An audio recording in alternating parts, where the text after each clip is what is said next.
As you know, this webinar will be recorded. So welcome to everyone. I think we're going to wait a couple of minutes to allow everyone to log on, but 2 minutes and then we will start.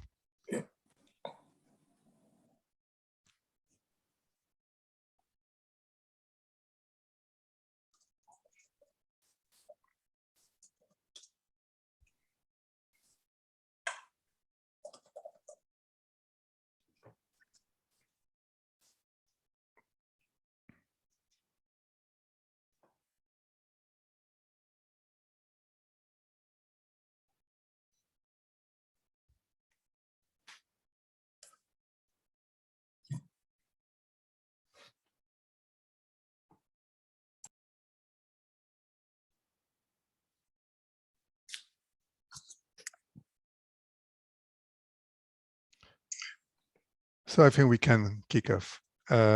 So welcome to everyone. On behalf of the 17 NGOs active in financial inclusion, I welcome you to this first national webinar, the Irish webinar on Consumer Credit Directive.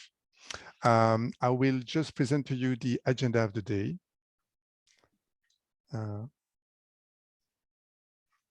So after a very short presentation, 3 keynote speakers will present their position on the CCD proposal.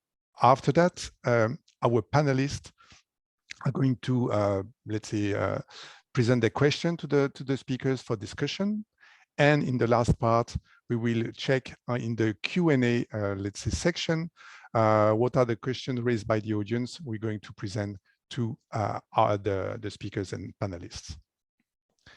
So as an introduction, I think it's important to make everyone absolutely aware about the fact that the Consumer Credit Directive isn't a discussion, a new version, and that that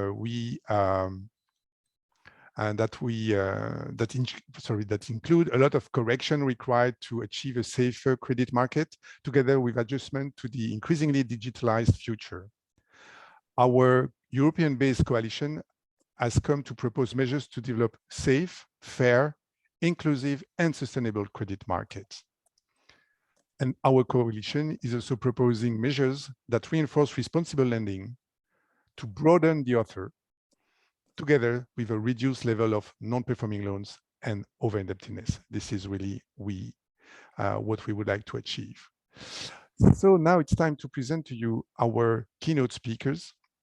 Mr. Billy Kelleher, member of the European Parliament for the Renew Group.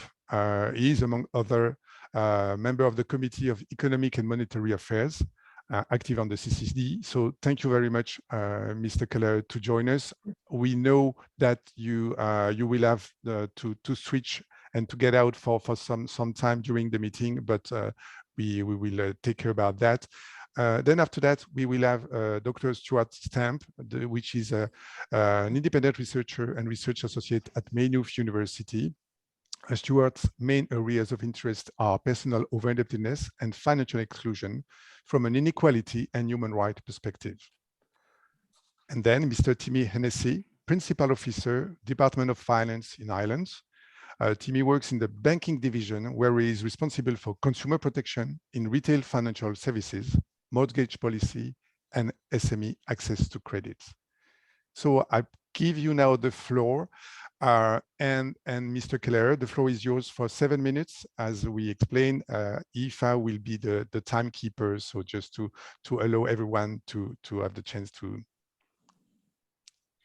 make this presentation. Thank you very much, and just say I'm delighted to join this webinar on what is a very important issue. Consumer credit is something that we need. We have to ensure that we have sustainable credit, as you say, fair, safe credit, and that it is sustainable. But of course, equally, we want to ensure that we don't have exploitative practices out there that prey on people, and particularly vulnerable people. And there is no doubt the Consumer Credit Directive does need to be updated, as you had already referred to yourself. And there's 2 key issues. One is the advances in technology, which really, has changed the practices of consumer credit and access to credit. and equally the ability of those that are providing credit to access customers and a customer base through advertising, through social media, and just through the broader digitization of our economies. So that is a significant issue as well. And on top of that, we also have to be very conscious of the fact that for a very long period of time, we had deflationary pressures in the broader European economy. We were, hovering around 2% inflation. We had negative interest rates in terms of bank-to-bank lending, and that certainly was an issue that was never seen to be long-term. And of course, all of this has now been changed very rapidly because of the COVID pandemic and the fact that we had logistical supply chain challenges, drops in production, which drove up inflation, and now coupled with that, the Russian invasion of Ukraine and obviously the appalling consequences of that for the Ukrainian people. But on top of that, then we now have a major inflationary pressure through oil, gas, just broader electricity markets, and food inflation as well. And that feeds directly into pressures on particularly low to middle income families, particularly families with with children, with particularly younger children as well. And that is, if you look at the statistics, one of the areas where a CBI report found that the typical customer of a money lender was a female aged between 35 and 54 and was from a lower socioeconomic grouping. And of course, that is because women are in charge of the household. They're responsible for very often for rearing the children, for minding the children. And if you're coming from a lower socioeconomic background, and if you have other disadvantages as well in terms of access to childcare, access to education, access to employment, well then very quickly you can be identified by money lenders, and then the exploitation can start taking place very, very quickly when there's pressure on. And we've seen it for many years. When I was a public representative PD in Dáil Éireann, you always saw the consequences of this after Christmas, for example, where there was huge pressure on families coming up to Christmas in terms of presents, trying to deliver Santa, making sure he arrived in the house. And then the downstream consequences of that, where you had money lenders charging exorbitant interest rates. So that's the backdrop that we're now reviewing the Consumer Credit Directive.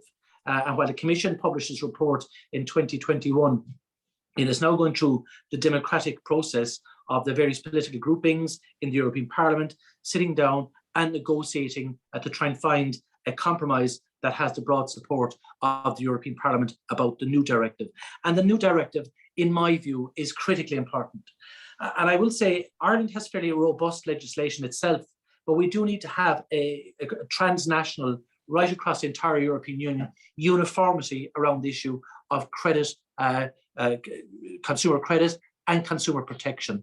There has to be uniformity, and we have to start breaking down those barriers so that individuals, citizens have entitlements and rights in terms of vindicating in the event of there being breaches of the contracts or in the event of there being excessive charges around interest rates.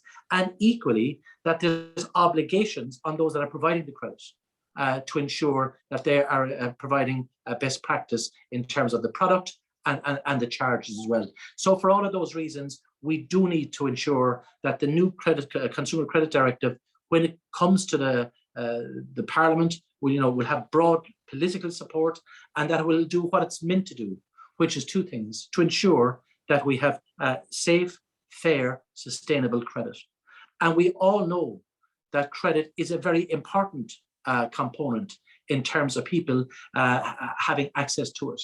It does liberate people having access to credit, having access to capital. We've all seen the challenges across the lower socioeconomic groupings that simply have not been able to access credit and then have to resort to the money lending practices that are out there. So banks and credit unions equally will have a very important role to play. And the reason being is that if credit unions and banks can lend, and if they are charging the reasonable interest rate, well then it reduces the pressure on vulnerable groupings and vulnerable individuals to start moving towards money lending, and particularly in the grey area of illegal money lending as well, which is very exploitative. And we have had massive evidence of that in Ireland over many, many years until we brought in legislation. So the new Consumer Credit Directive is going through the democratic process at the moment. There is changes that are being proposed by the Commission, published its revised paper in June 2021.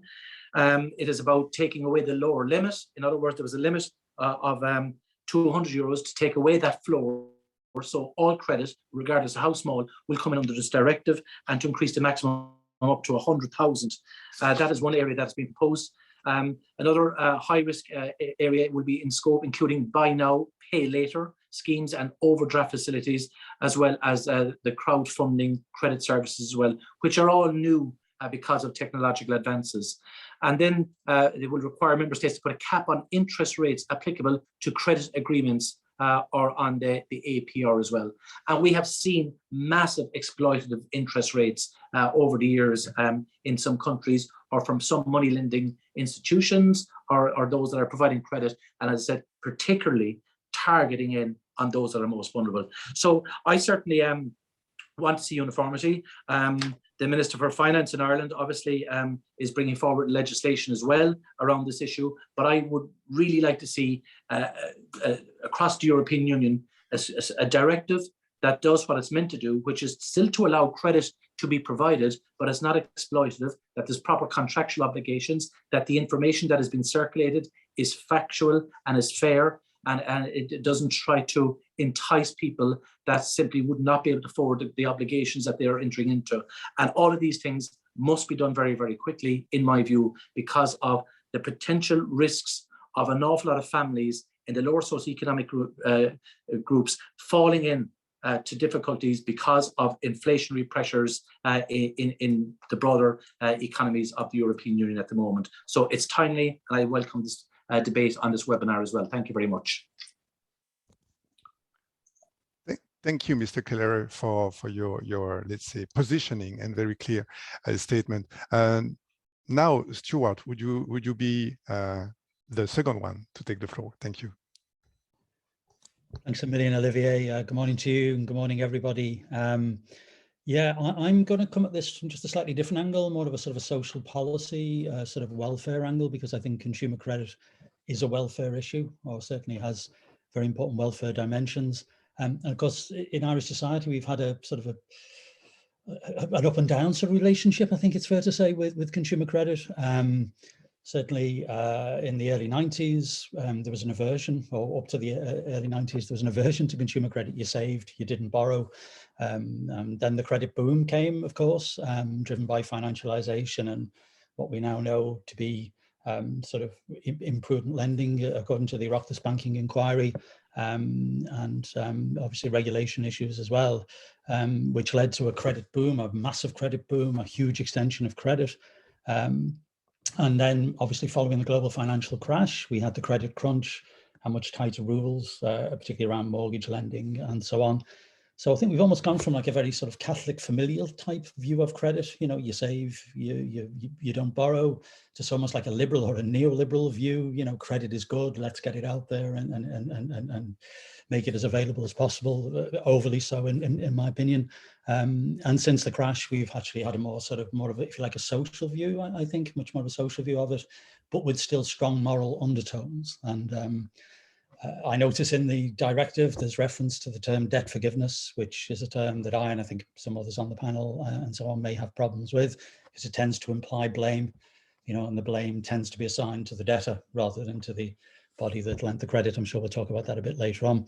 Of course, at the moment, the Irish market, we've got very few banks now. We've got banks leaving, two major banks pulling out. We've got an extensive credit union network, but it's less extensive than it was in terms of number, although it's still very big in terms of coverage. A lot of credit unions have merged, and we've still got a big subprime problem, as has been mentioned, particularly in terms of money lending.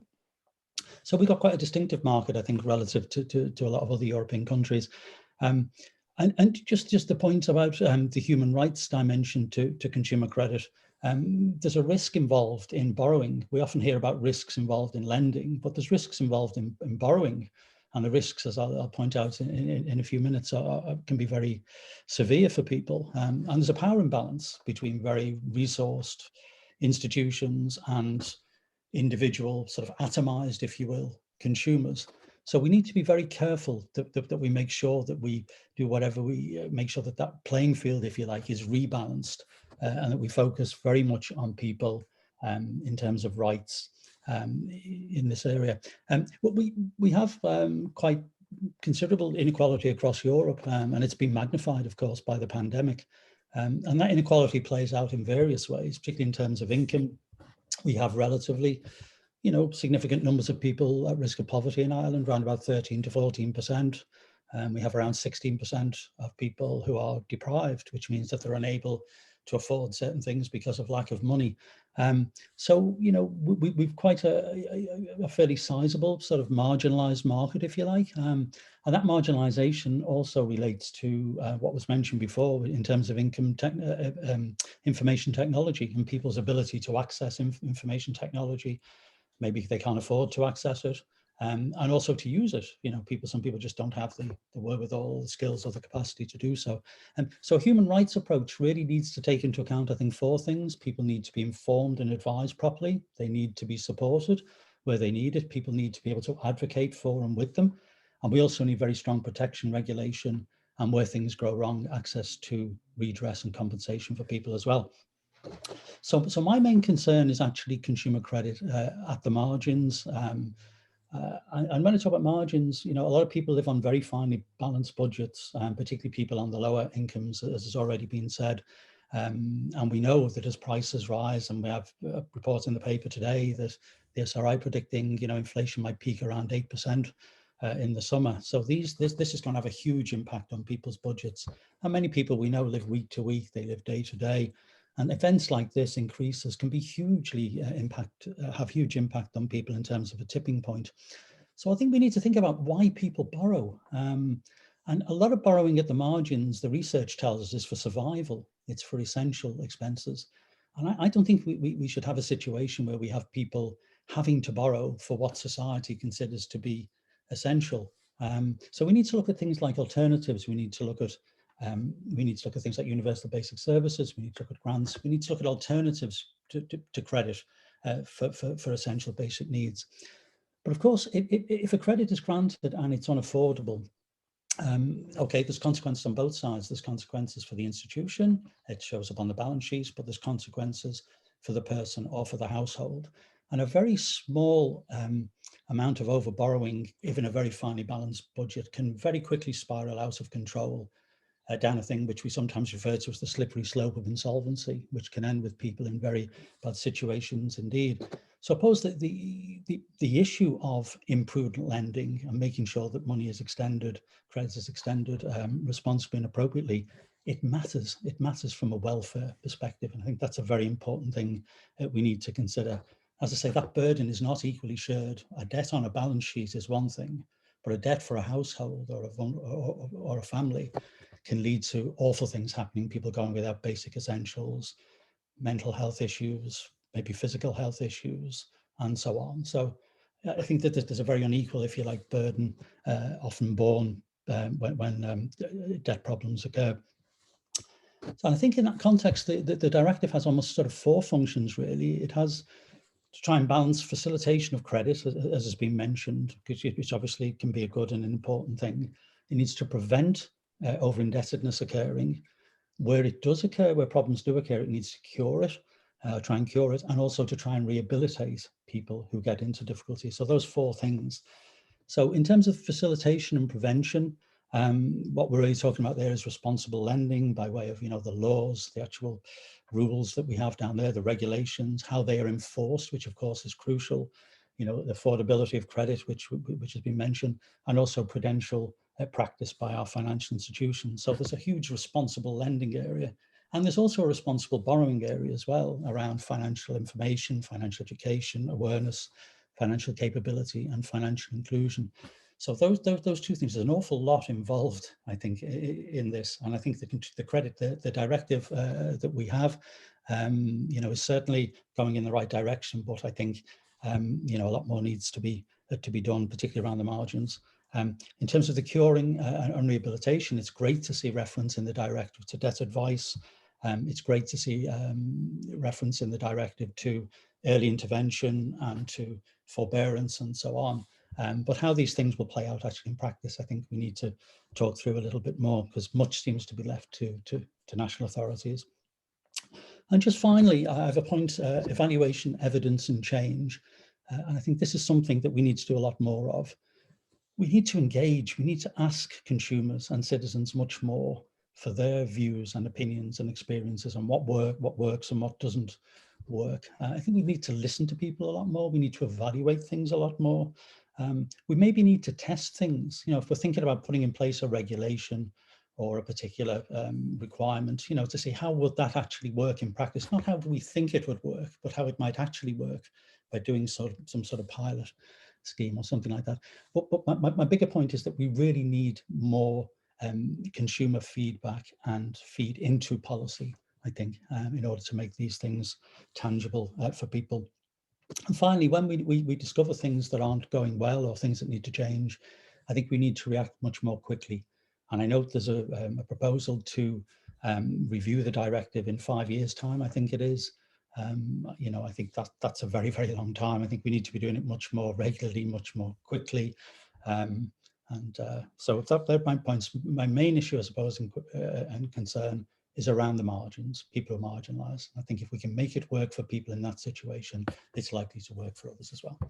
Thanks very much, Olivier. I'll get off the stage now. Thank you very much, Stuart. Now, Mr. Hennessy, the floor is yours. Thank you, Olivier. And I'd just like to start by thanking Financial Inclusion Europe and the CCD Coalition for inviting me to speak today on this very important topic. The European Commission published its proposal for an extensive revision of the Consumer Credit Directive in 2021, and as everyone here will be aware, it's currently being negotiated. While the directive has been revised here and there since 2018, this is the most significant revision of the European legislation in this area for almost 15 years, so it's therefore a very welcome and timely development. I was just taking a step back. The original, or 2008 CCD, was designed to harmonise the regulation of consumer credit across Europe and improve consumer protection, and in itself was designed to update and replace an even earlier directive from 1987. It's not the only piece of consumer-related EU legislation. 2014 saw the introduction of the Mortgage Credit Directive, and more recently, the EU crowdfunding regulation was introduced. 2021 also saw the publication of a directive on credit services, credit purchasers, and the recovery of collateral. And so why I'm mentioning this is that it's important to note that while the CCD is no doubt one of the most important pieces of EU consumer protection legislation, it is not the only one, and is part of a wide framework of legislation designed to protect consumers. The 2008 CCD significantly enhanced consumer protection across the Union. Its development was a significant undertaking and enhanced consumer protection in a key number of ways, and I might just briefly go through some of these. It ensured the provision of standardized information to consumers to ensure that they could understand and compare the terms on which finance was being offered to them. It provided for a cooling off period of 2 weeks during which a consumer could withdraw from their finance agreement. And it implemented a consistent approach to the calculation of APR, which was no small feat. And it all provided the right for consumers to be informed of any creditworthiness checks performed by a lender. And it also limited early repayment fees, and it enhanced transparency around fees paid to intermediaries. The directive also contained a significant number of member state discretions, and this was unsurprising given the very different consumer financial markets that exist across the EU. The co-legislators had to be pragmatic and ensure the directive accommodated national specificities while also improving consumer protection overall. Member state discretions can be a barrier to harmonisation in any sector.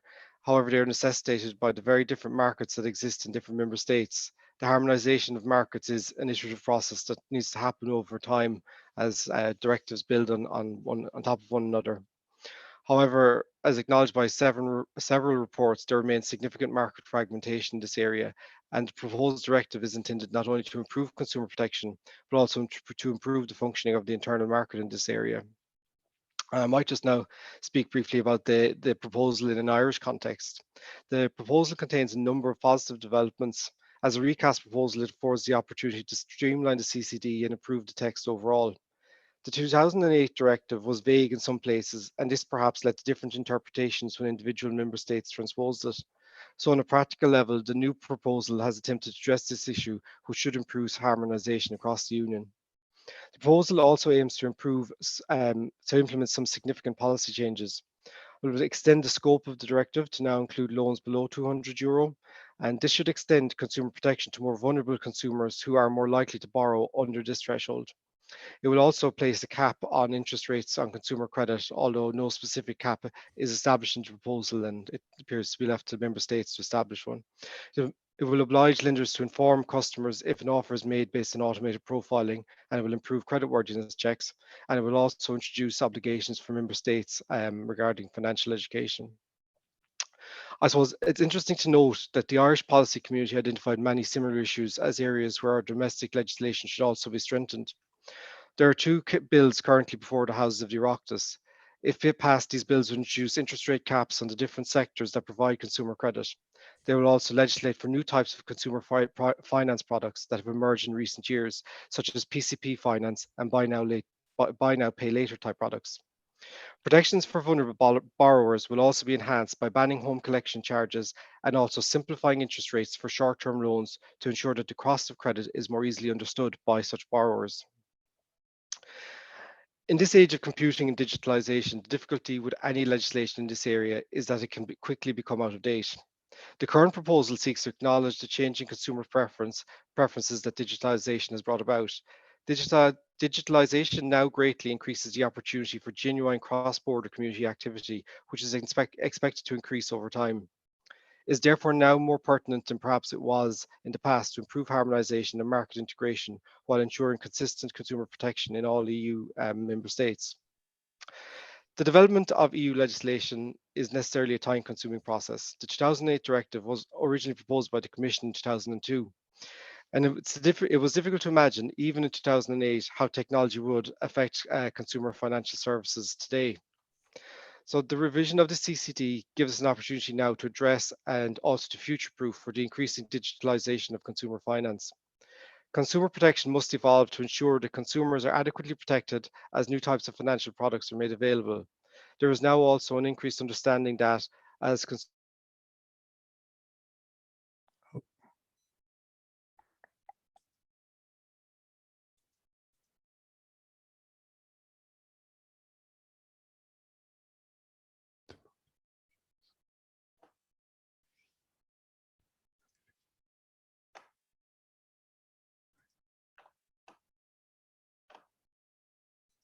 Sorry, Timmy, I think there is an issue with your micro. Would you just check?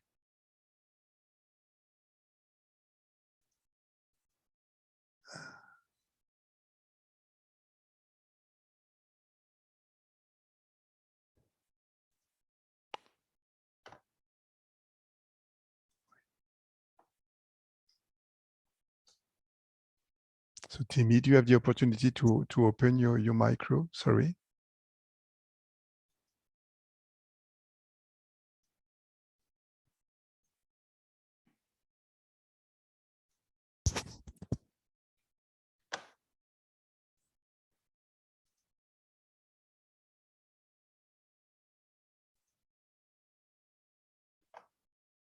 So.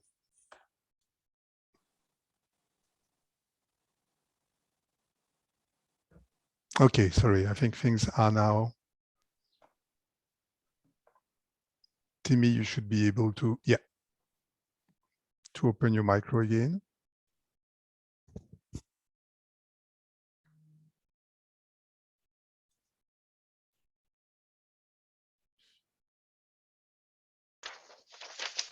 Apologies, I'm back there. I'm not sure what happened. Apologies for that, but I was coming towards my conclusion anyway. So I know, I was just kind of concluding to say really that. Oh, another issue. Maybe it's about connection.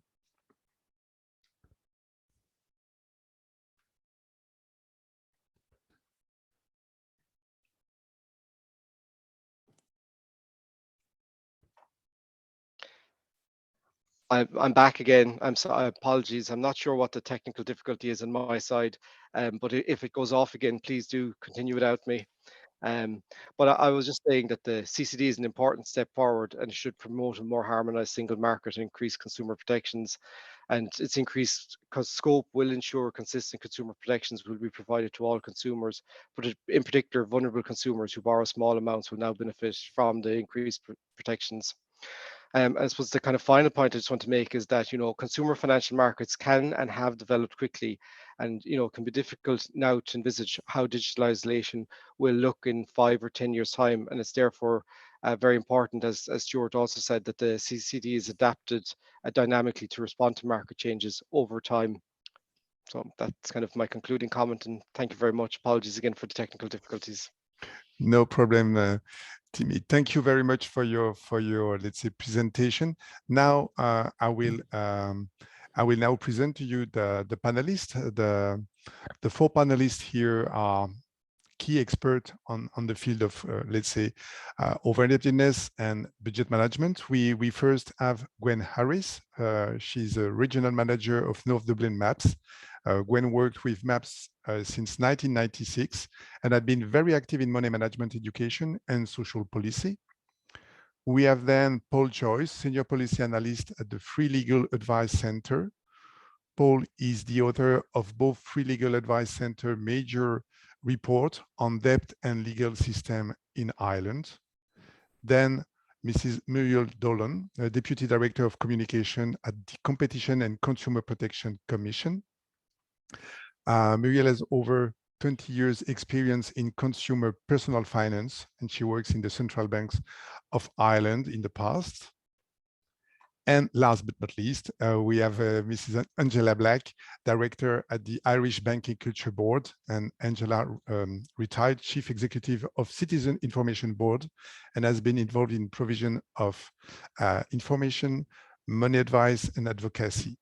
So now I'm going to stop the sharing my screen again. So we will give the floor to, sorry, this is not the one I wanted to do. Give the floor to our panelists and to present the question to the speakers. And of course, we can debate. We will try to listen to at least 8 of your questions, so to have a broad view on what is at stake for the time being. But let's say start by Gwen. I propose you to present the first question, to have the discussion, and then we pass to the others. Gwen, the floor is yours. Thank you very much. Yeah, thank you.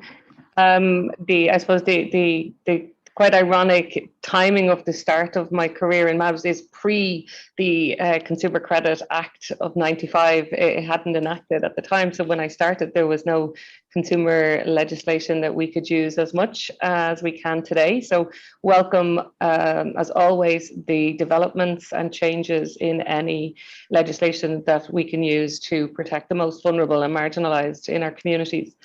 And it's my first question is actually picking up on Timmy's comments about digitalization. And while there are many opportunities in for the harmonization through digitalization, I think the global pandemic in the last 2 years has accelerated digitalization of access to financial services, of access to credit, and for information for consumers. And I wonder if all the panelists feel that there are enough considerations in the CCD proposal given to those who might be digitally marginalized in our communities.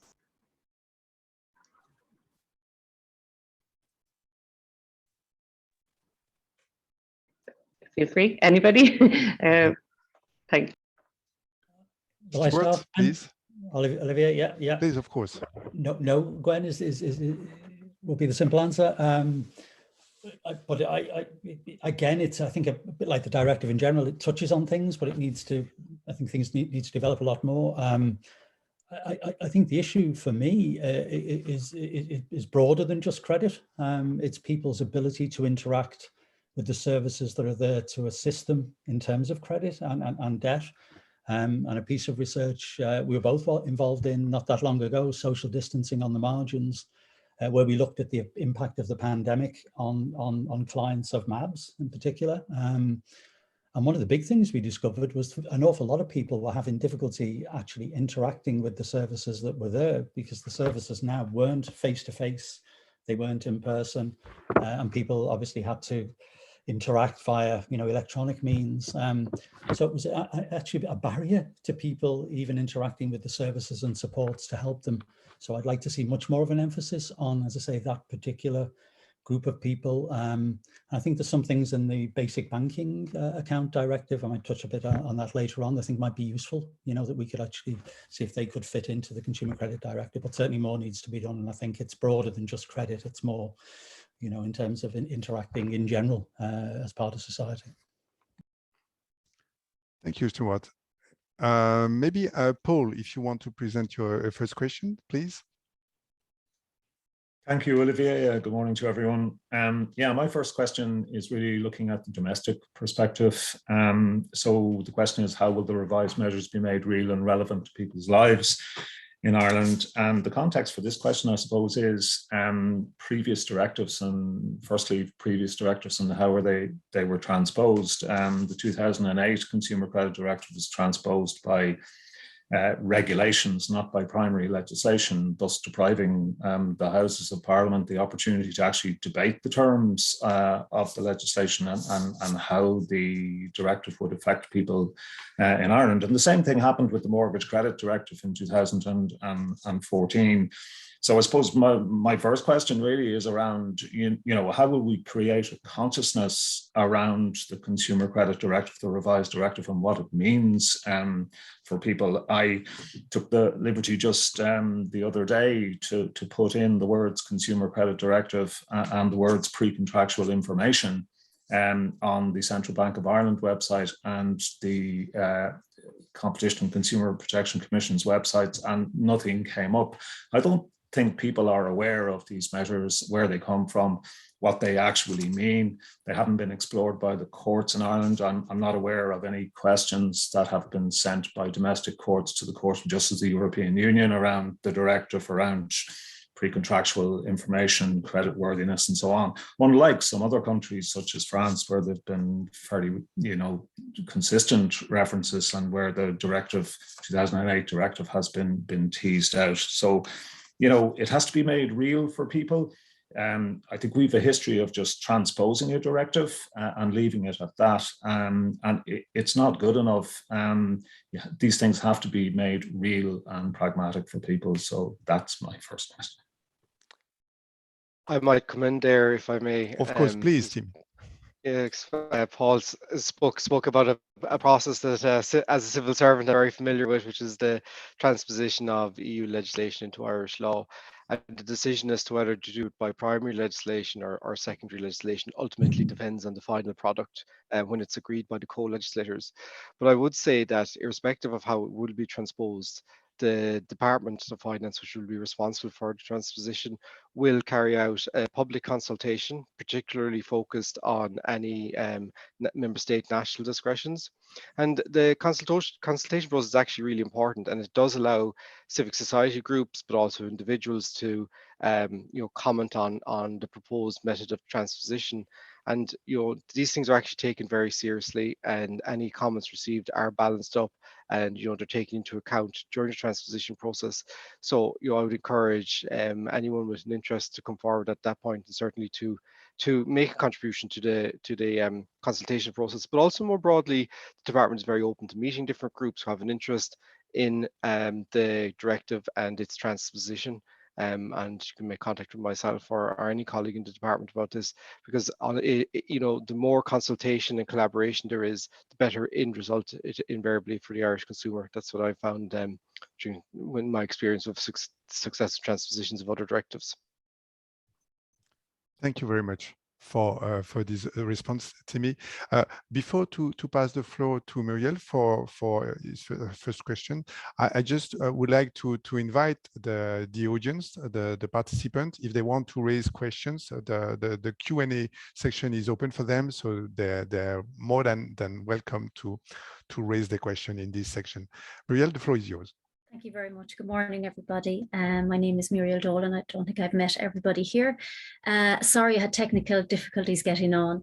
And I suppose I'm coming from the point of view mostly about in terms of around financial education. I'm over financial education within the consumer CCPC.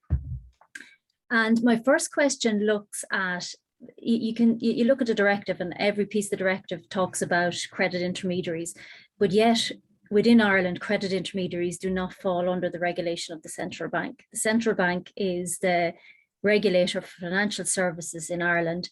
I know for a number of years, the CCPC has been advocating that the credit intermediaries would fall under the remit of the central bank.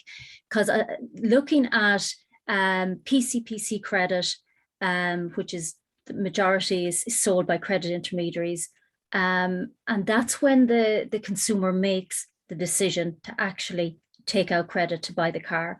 And I'm just wondering, I want to talk the panelists' view as to why this is still the case, that the credit intermediaries do not fall under the regulation of the central bank. If we look at the equivalent in the UK, they fall under the FCA for regulation. I might just come in there again, because this is an issue, obviously, which has been discussed, I think, a good bit. I think, I suppose, the application of what body will be the respective regulator is ultimately a decision for government, and there is a separation in Ireland between the central bank, who have responsibility for the regulation of mortgage credit intermediaries, and the CCPC, who are responsible for the authorization of other types. And Muriel mentioned the PCPs. There was a detailed report undertaken, it's known as the Tutty report, which actually looked at this issue, and it found that there was no need to make a change in the regulation of those types of credit intermediaries. So that was kind of fed into changes that we were making in the regulation of PCP finance overall. I would say, of course, that once the credit agreement is signed, that is between the consumer and the credit provider, and all the usual consumer protections apply, and the credit provider, if they're a regulated entity, are of course regulated by the Central Bank of Ireland. And if I could just follow that up just very quickly. We're very much aware of that, and I agree, but I think by then, it's the selling of the product that we would have concerns about. And I know that the CCPC authorise credit intermediaries, but we're not the financial regulator. And there is a regime in place under the central bank for all financial institutions. They have codes, the Consumer Protection Code doesn't apply to credit intermediaries as it stands. So I do think that buying a car is a fundamental financial decision, and we make it hopefully a number of times during your life. So it's fundamental decision that you have to make. And I just think that you should be afforded the protections that all other consumers are afforded when they're buying credit in Ireland. I mean, sorry, Timmy. Please, Timmy, and then Stuart, if you. No, I would just say, of course, in the PCP situation, again, as the Tutty report would have investigated, it's about the creditworthiness assessment, etc., has to still be carried out by the provider of the credit. So I just want to sort of establish that while the credit intermediary may be the person intermediating the credit, the relevant provider of the credit is still regulated fully in line with any other provider of credit. Thank you, Stuart. Sorry, just a very brief comment. I remember 30 years ago when MABS was being established, I was one of the workers, initial sort of pilot workers there. And as we went through the 90s, the Office of the Director of Consumer Affairs used to, as I recall, have responsibility for everything in this area. And that seemed to be a model which our dealings with them anyway seemed to work very well. So I'm not sure why that's happened, but certainly if you were dealing with an issue on behalf of a client or a person had a problem, it was much easier if you knew exactly the one home where you needed to go to have that addressed. And it doesn't make sense to me to have responsibilities divided, as you say, Muriel. And I don't know what's happened there, but it wasn't always the case, I suppose, is what I'm suggesting. Thank you, Stuart. Angela, now it's your turn. Hi, Olivier. Hello, everybody. I'm delighted to be here. Can I just, before I ask my question, can I just add my tuppence worth to the tail end of that point? There has indeed got to be some coming together in relation to credit decisions and the sale of products. I mean, in fact, they are so closely connected. In the case of the credit sale of a car, the car is in the showroom, and through an open glass, the person is looking at the car and not looking at all at the credit documentation. I mean, it's anathema, you know, to any kind of good sales product process. The good sales process, of course, when the car is being sold. The difficult sales process is that the quality of credit intermediation just does not exist. There isn't an expertise in a car showroom sufficient to guarantee proper pre-contractual information. Equally, I don't say that this is easily solvable. There isn't an expertise within the central bank, I guess, as to the quality of the metal or the car or the engine. So listen, I'll leave that to be resolved. Resolved, I believe it must be. Now for my question, if I could ask, probably for Stewart, really, and this is going back to my experience. I feel like hanging my head in shame sometimes because I was heavily involved in negotiating the original Consumer Credit Directive at EU Council from 2005 to 2007. So, you know, I'm deeply conscious, and then subsequently when I worked in the Commission, of the faults and the flaws relating to that directive. I think some of that was resolved when the Mortgage Credit Directive came along, because in the European Parliament negotiations, we did rectify some of the things that were wrong with CCD, but not everything. And I still think, and this is probably for Stewart, on the social obligation side, that there are excessive obligations put on consumers still to understand and to compare offers of consumer credit. I'd like to see, and I haven't seen it in any of the proposals so far, nor have I seen it in the Econ or the IMCO papers, how this directive has been adapted to ensure that it's the creditor that presents the information in a way that takes account of different preferences, different consumers, no one size fits all. And I could say in particular, in relation to the abilities or disabilities of the consumers, I would put it to you that what we used to call consumers in the Citizens Information Board, we used to call consumers in a vulnerable position. I would suggest that consumers aren't vulnerable. They're put into a vulnerable position artificially by the hurdles they have to get through sometimes. And this is partly because, for instance, in relation to the deaf community, the sight impaired community, autistic community, people who communicate differently, not just language, but preferences. There is a very sharp tick box approach with no cognitive input, I would suggest, at the creditor side. And you can see why they don't have to, because the legislation doesn't require them to. The legislation still orients itself towards a tick box approach. I wonder, Stewart, would you have any idea how this legislation could be adapted to put a cognitive element into all those tick boxes for particularly pre-contractual information? Thank you, Angela. Stewart. Is it too long a question? Sorry, Stewart. First of all, it's a great question, and I fully agree, Angela, with all your observations on it. Yeah, I suppose the first thing that struck me about the directive is I did a little search for the term vulnerable or marginalised, and it doesn't really come up. It comes up like 2 or 3 times, but in a very vague sort of sense. And like you, I don't particularly like the term.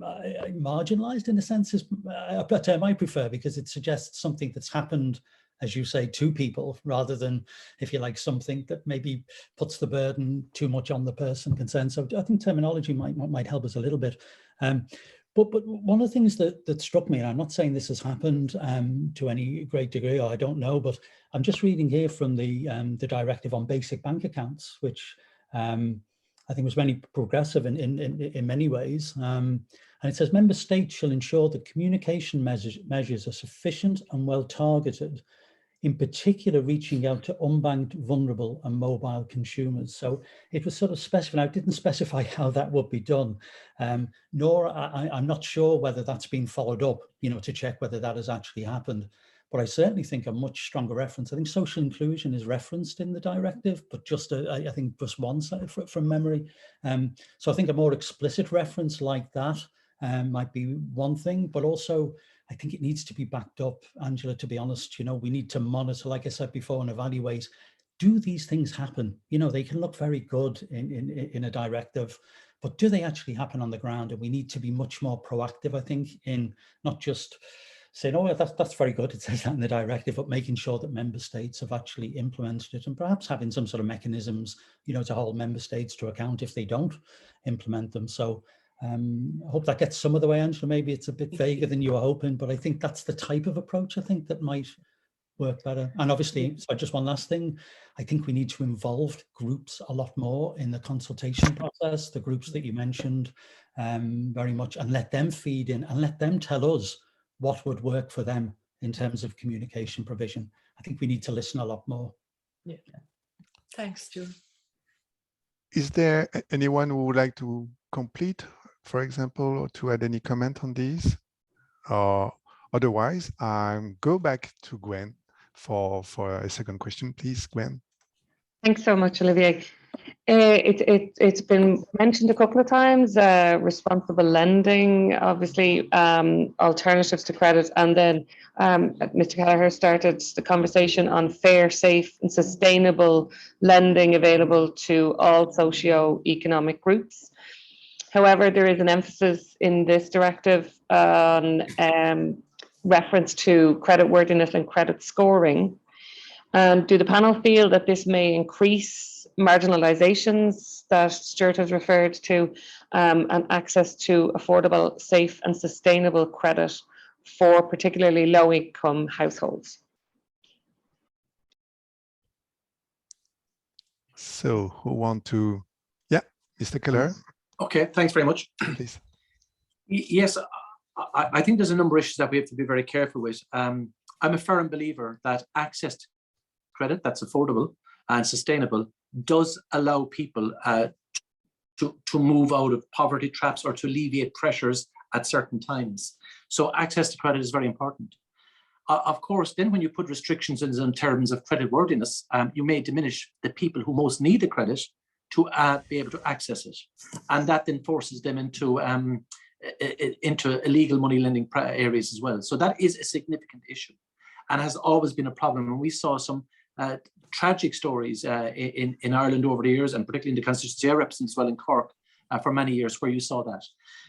And that's why, if we're bringing forward a directive, that there has to be obligations on the credit provider to assess the individual they're lending to. And on top of that, then there must be a fundamental obligation that the charges, the interest rates are of a sustainable level. And of course, what happens very quickly is people run into difficulties, the financial difficulties, and they panic because they have to pay a bill or do something that was unforeseen, and they end up paying exorbitant interest rates. And very quickly they're defaulting, the pressure is on, they're borrowing then to pay the defaults, and it just spirals out of control. But I think that if we just assess a person on creditworthiness through the traditional methods, well, then you will debar a lot of people from accessing credit. And that's why I think we must also acknowledge something. Banks have a role to play, and credit unions, I think, have a fundamental role to play in providing reasonable credit to people who may be vulnerable at periods of time, or may be vulnerable all the time. And that should be the case. But the directive, if it's too onerous in terms of creditworthiness assessment, will debar a lot of people who most need it. And it's to get that balance right. That's why there should be a code and an obligation on those that are providing it as well. And I would be concerned that the Consumer Protection, the CCPC, doesn't have enough teeth in dealing with those that are in breach of the basic decency around lending. Thank you very much, Mr. Kelleher. Stuart, a short response, and then we will pass to the question of Paul, because time is running. Yeah, just very quickly, Gwen, just on Gwen's question, I think again the answer is yes, but we want responsible lending, absolutely. But given the rates of poverty and deprivation and so on in society, we've a lot of people who may not meet the actual test that you mentioned, Gwen. So for me, the issue is about alternatives. It's about affordable alternatives on the one hand, but it's also about income supports and essential public services on the other hand. So we make sure that we cut down the need for people on the margins to have to borrow for things, but where they need to borrow, that we make sure there are alternatives that are there to meet their particular needs. And it makes sense. Loan scheme in Ireland, I think, is a very progressive measure in that regard. I think the state needs to get involved a lot more in a supportive, facilitative role in this area. Thank you. Thank you, Stuart. Paul, now the floor is yours for your second question, please. Thanks, Olivier, and thanks, Timmy, for the offer to have a meeting with you. That seemed to be implied there. I think it's very necessary.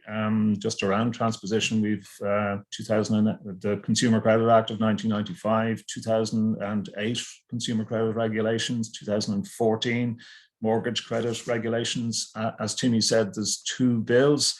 A Consumer Credit Amendment Bill of 2021 and another bill, the Consumer Protection Regulation of Retail Credit and Credit Servicing Firms in the air. Our consumer credit legislation is in a terrible mess and needs desperately to be consolidated. Anyway, my second question is really the European perspective, and it's around how will the institutions of the European Union ensure that the revised directive remains relevant to consumers of credit across the European Union. Often it seems to me that, you know, a directive is agreed and there's a date given for the transposition. In this case, it's 2 years from the date of the directive is agreed, and everybody seems to forget about it to a certain extent. What I'm really asking is, you know, how proactive is the Commission going to be in monitoring how member states actually transpose the directive and whether it's transposed properly, and what other ancillary issues are added to it. And Stuart made the point earlier on, I think it's important, there's quite a lot of matters in the directive, particularly towards the end of the directive, that seem to place a considerable onus on the member states to provide a number of different things. Caps on the cost of credit, imposing conduct and competence requirements on creditor staff, financial education, arrears and forbearance measures, debt advice. These all seem to be designated in the draft directive to the member states, which in my view should put a huge onus on the Commission to monitor how that is done and whether it's done effectively. Yeah, I suppose it's probably a bit there from Paul for me, but I'll just be brief because I don't want to take up too much time on this. But in terms of this particular answer, sorry, but the important issue here is that there is a directive that sets a benchmark across the European Union in terms of standards and obligations. But you do need to have a flexibility around member states, you know, to respond to the immediate needs of citizens within a member state. Because if you had an arbitrary system across, well, then you may miss some areas of consumer protection that have different lending systems in different countries. The difficulty, of course, and you're right, Paul, I mean, you know, once you charge a member state with the competency of enforcing the directive and implementing the directive and the flexibilities afforded to that member state, well, then clearly you also give them flexibility not to enforce it. And that is a major problem, as always, when you give competency to member states or a competent authority in a member state, and if they don't have the resources, for example, they may not be able to enforce it. And that's why there should always be a rapid review clause in all directives coming forward. And anytime I'm ever involved in it, I always look for a rapid review clause, so that in the event of member states not having or not wanting to enforce a directive or implement it correctly, that it can be brought to bear quicker, that there's an obligation placed on a member state by the directive itself. And that's one area that I think is important. But you are right, flexibility does lead sometimes to a casual interpretation by some member states and a breach of their ability or breach of basic duties in ensuring that there is enforcement. But like, if you take away the flexibility, you could have an arbitrary system across the entire European Union that may not be suitable or applicable to the lending needs of an individual member state. And you know, you can have fluctuations in terms of economic cycles within the European Union, and that's an issue that has to be taken into account as well. Thank you, Billy. I now propose Muriel for a second question? We very welcome that financial education is spoken about within this directive, and it was also in the Mortgage Credit Directive, which we're very happy about. And it is becoming really very much important. The Capital Markets Union are looking at it. So there is greater importance. We're not saying it's a silver bullet to solve everything, but it is so vitally important.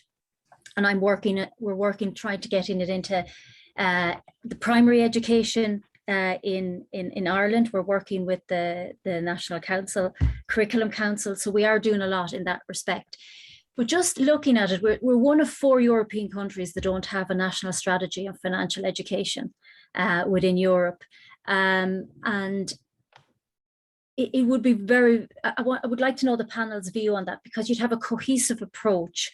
We'd all know what each other is doing in this space, because there is a lot of work going on in the space, but it's not, there's no cohesiveness. And I just would like to know what is the panel's view in terms of having a national strategy for financial education in Ireland.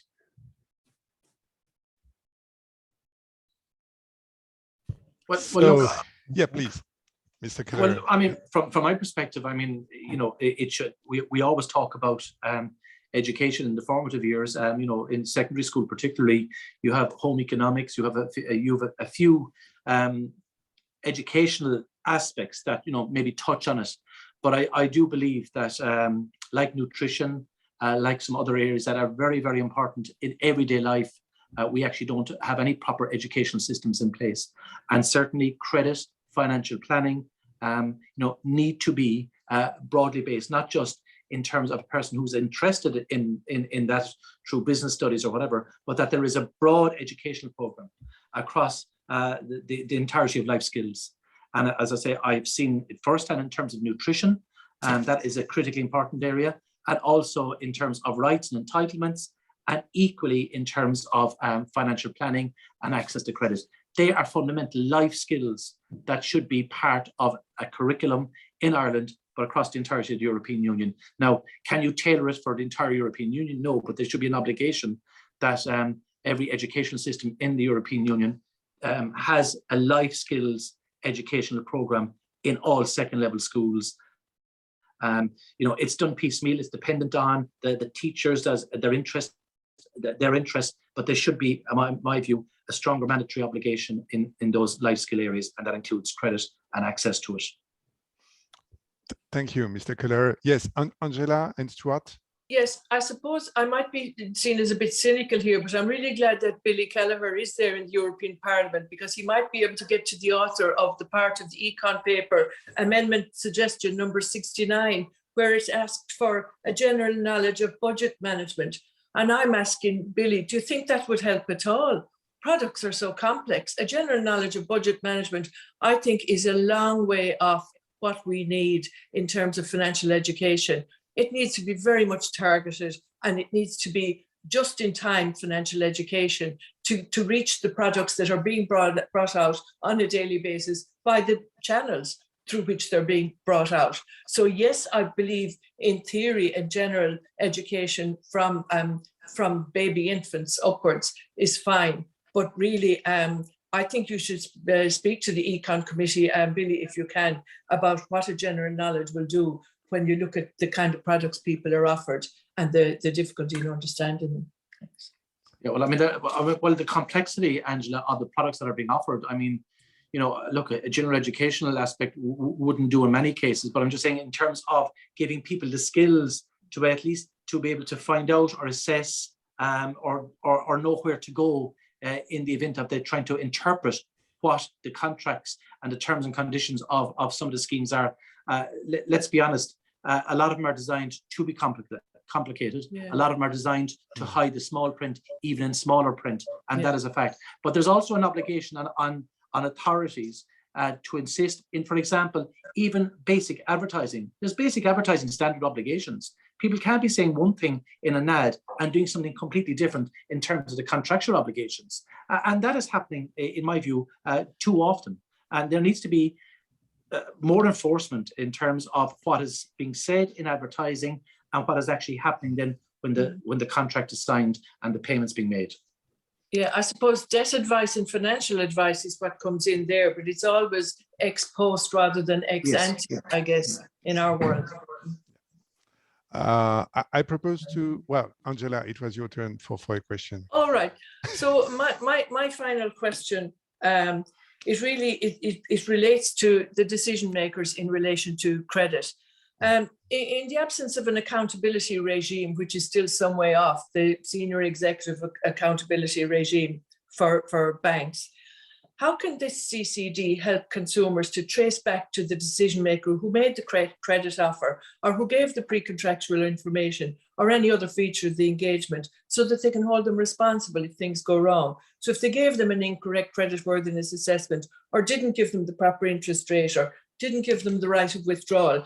My point here is that at the moment, the CCD seems to be quite silent, even the new revised proposal, on how to make the complaint. You have a very broad basis for a complaint. You complain about the whole corporate bank for an unfair practice, etc., to the Consumer Protection Commission in Ireland, to the Competition and Consumer Protection Commission. I think that's too broad. At the other end of that spectrum, you complain individual by individual, one person at a time, to the Financial Services and Pensions Ombudsman, who again has to hold the complete entity of the institution accountable. Again, that's too broad. Is there a way we can bridge the gap to the actual decision maker, who is often a long way from the front desk of the person who grants the loan, and say, can we put a warning in the legislation or sanctions against the person or the sections, instead of this big sledgehammer of imposition of a sanction against a complete bank where only maybe one individual, one division, one section had an improper culture going on? I just think that it's too much to have to blame the whole bank and take it to the CCPC for an inquiry. It's also too slow to go one person at a time to the FSPO. I think we need to find a way in legislation to be able to hold the decision maker to account. And that doesn't just rely on Ireland domestically to bring in the senior executive accountability regime. I think at EU level, it would be useful. Thank you.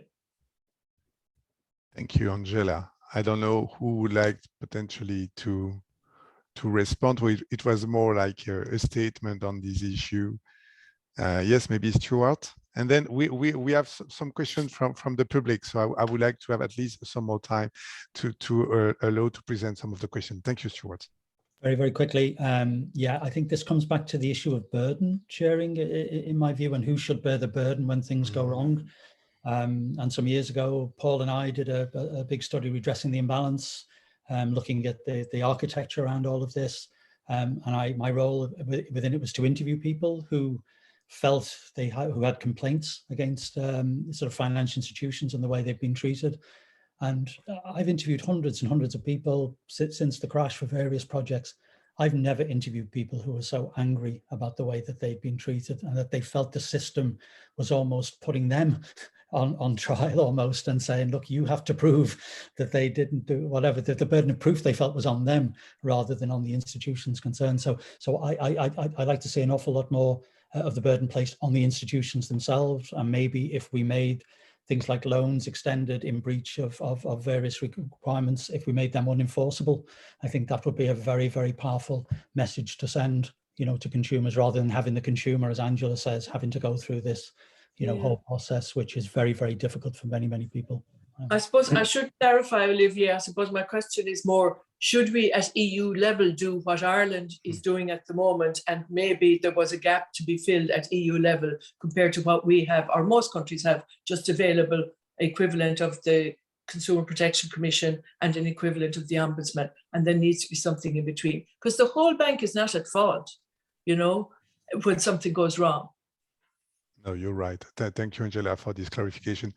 Paul, you raise your hand for just very quickly, short, please. Thank you. Yes. Yeah, I mean, the question Angela raises about sanctions is a very important one, and there has been some discussion on this in the Court of Justice of the European Union. There's the Credit Lyonnais case where the Court of Justice decided that the Article 23 in the 2008 directive that where penalties have to be effective, proportionate and dissuasive, that actually meant involving a civil sanction, not necessarily a criminal sanction, but a civil sanction in terms of financial penalties against the credit provider. And it's very interesting, the 2008 directive as transposed in Ireland provides for a maximum fine of €1,000 on a credit provider who infringes the terms of the regulations, where prosecuted summarily by the Central Bank of Ireland. I think you'll find there hasn't been an inspection, let alone any prosecution. So it's a very important point. Without sanctions, a lot of these measures will prove to be ineffective. Thank you, Paul. Yeah, Billy, you open your micro. Yeah, please. Yes, I mean, look, Angela's right. It's always a David and Goliath, you know. I mean, the person that takes out the loan takes it out in good faith. They run into huge difficulties because of maybe excessive interest rates, change in circumstances. And, you know, if their creditworthiness was assessed and was deemed not to support the loan in the first place, there's very little sanction being brought to bear on the individuals that provided that loan. There's a corporate responsibility, but at some stage there has to be accountability at some level within a massive corporate. And if you have employees of a bank or of another credit provider that is continually putting out loans that are not sustainable, well, then there has to be individual sanction at some stage, and not just the obligation of the employer to take sanction, but there has to be sanction by a public authority. And that's an area where there's huge weakness. And as referenced already by Paul, you know, how many people have ever been prosecuted or sanctioned in any way for providing loans that were unsustainable? I guess very few for all the loans that were provided for many, many years that were unsustainable. Thank you, Billy. Now we are already very close to the final time of this webinar, but I would like to give the floor to Aoife. She will then present some of the questions raised by the audience. I would like this to give a chance to provide some response. Maybe Aoife, you can just present the different questions, and then we're going to pass through who want to just maybe respond to one or two other. Okay. Yeah, so hello everyone. So the first question posed by our audience to the keynote speakers is, what is the current situation in Ireland regarding to credit unions and Irish consumer credit legislation? They were not subject to the 1995 Consumer Credit Act. In light of this, what is the potential impact on the Irish credit union sector, if any, or the Consumer Credit Directive? And maybe you can present two more questions. So after that, I see Angela that might be ready for this one, but. Okay, so the next question is, what do the panel think of the proposed 48% interest rate cap on money lending loans as set out in the Consumer Credit Amendment Bill in 2022? Our third question is, hire purchase agreements have been identified in many studies as creating issues for Irish consumers. These forms of credit are now included in the current CCD proposals. Do you believe that these proposals will effectively tackle this issue for Irish consumers? Thank you. So, Angela, you wanted to respond to the first question. I suppose, what did they say? Age is beauty, you know, because I was around for the both of those events, I suppose, since 1995 to 2008. Credit unions are indeed included in the legislation for 2008 CCD. However, what regulates credit unions themselves was the 1997 Credit Union Act. And in the old 95 CCD, it's correct, credit unions didn't have to provide a written loan agreement. They in fact could do it orally. That's no longer the case, because they have to now provide a written loan agreement since they were included in CCD 2008, nor did they have to advertise their interest rate publicly. Now they have to put it on the window and advertise it everywhere. However, there were some derogations for credit unions, which I mean, I won't hang my head about these. Some of them I'm very proud of, because they had to be acknowledged as being a sub part of the market and not and involving a specific population, then depending on the bond, the credit union bond, geographic employment, etc. So given that, and given their small size, and the fact that they're the social ethos that's part of their remit, they did have some derogations from some of the worst excesses, if you like, of pre-contractual information, so that you could keep it pragmatic. So it is the case that the questioner might be assured that they are included in the legislation of 2008, CCD 2008. Thank you. Yeah, please. I might just come in because I have to head away shortly, unfortunately. So I might just address a few of the questions as I saw there. There was a question there from Mary Kate about, challenges with what products you might think would be the most challenging. And I just like to say, I suppose, I think the products that are challenging are the ones where consumer protections are not applying, because I think when a borrower goes to take up any financial product, they have an underlying assumption that there are, as a framework of regulation and consumer protections in place. And I think this is the challenge posed by digitalization, and this is a real challenge for the directive itself, that we continually account for the new types of products. So I would say in that regard, PCP finance, which is quite a complicated type of car finance, and buy now, pay later, which is simpler, but can lead to issues of one on top of the other, can be a difficulty for consumers in terms of affordability. So I would say that I think it's welcome that these two products are in the bills now to be regulated, because I think there would be a consumer expectation that they're probably regulated currently. And then just there was a mention of the 48% cap in the bill.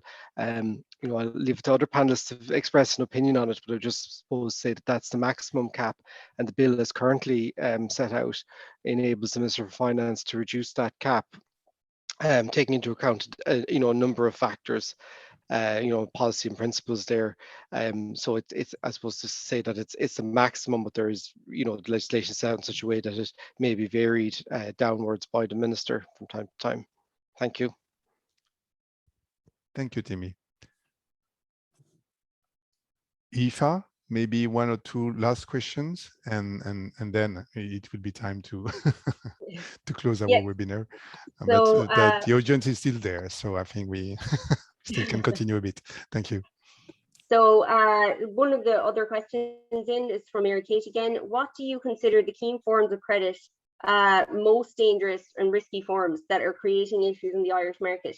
Do you consider the new version of the CCD will tackle the issues, these forms of credit, and these credits included? Are these credits included in the scope? Sorry. I think Timmy might have answered that question, maybe about PCP and buy now, pay later. I did. Sorry, I read the questions in the comment box. Apologies. Yeah. So I know one of the questions that has not been answered yet is, what do the panel think of the proposed 48% interest cap on money lending loans as set out in the Consumer Credit Amendment Bill 2022? Yeah, Angela, I suppose I could just add to what Timmy said. Again, he dealt with that, but I would say from our point of view, and from the point of view of an initiative that I was involved in Citizens Information Board, which is still being rolled out, the personal microcredit. I mean, that was really a response to excessive money lending rates. And as you know, the main money lender has left the Irish market. But I would say that in the context of an original lending rate that could go up to 200% and add a collection fee, it could go to 290% APR. I think a 48% cap is a good stage one, I might call it, towards reasonable lending rates for what you very much must acknowledge is convenience credit at the doorstep, or possibly into the future digitally. Yeah. Could I make a comment, Olivier, please? Just a second. Yes, you will. But Timmy just mentioned that he might not be able to last that much more because he has already another meeting. So I wanted to thank you very much for your participation, and then I give the floor to Paul, and after that we will going to wrap up the discussion. Thank you. Just very briefly, I see the question on the 48% comes from Joan Evan. Hello, Joe, out there in Sligo Maps, and it's a very good question. I think that Consumer Credit Amendment Bill 2021 needs a lot of work and needs a lot of discussion before it goes any further. It proposes to replace the term money lending with the term high cost credit agreement. And a high cost credit agreement is an agreement that will carry an APR of over 23% and be 12 months or under. Seems to suggest that any agreement under 23% APR is not high cost credit, which I certainly wouldn't agree with. The other point is that the 1%, it's 1% per week, 48% per annum. It's not APR, it's simple interest. And I'm quite confused as to why it's expressed in terms of simple interest rather than annual percentage rate of charge. There needs to be a lot of discussion on this Consumer Credit Amendment Bill before it is enacted. Thank you, Paul. Well, I think we're already 7 minutes beyond the time limit of this webinar. It has been extremely, let's say, exciting and stimulating to having all of you, let's say, presenting your view and debating on the Irish situation. On behalf of the coalition, we would like to thank you, all the keynote speakers, panelists, and the audience member to their contribution. I also would like to remind you that other, let's say, webinars are going to be organized mainly on the last week of April in France, in Italy, Spain, and Germany. And so I hope we will have the same very interesting discussion as the one we inaugurate with the Irish webinar. So thank you very much for all of you, and I wish you a very good afternoon. Goodbye to everyone. Thank you. Thank you. Thank you. Bye-bye. Goodbye. Bye. Bye. Bye. Bye. Bye-bye. Slán, Billy. Bye.